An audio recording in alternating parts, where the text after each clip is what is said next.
की पाऊस येत आहे.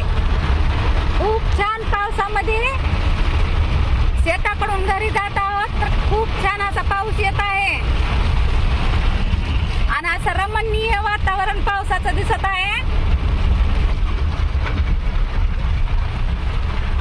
तर कोणाकोणाला पाऊस आवडतो, ज्याला आवडतं त्यानं या भिजायला पावसामध्ये.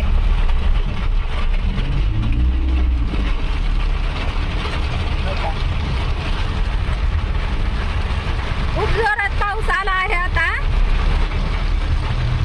पावसाची मजा खूप वेगळी असते. पुढलं पण काही दिसत नाही तेवढा जोरात पाऊस आलेला आहे आणि मस्त पैकी असं पावसात हे बघा पावसाचं कशी मजा आहे बघा. कसं वाटलं व्हिडिओ, आवडला का आवडला असेल तर लाईक शेअर आणि कमेंट सबस्क्राईब करा. धन्यवाद. Bye bye.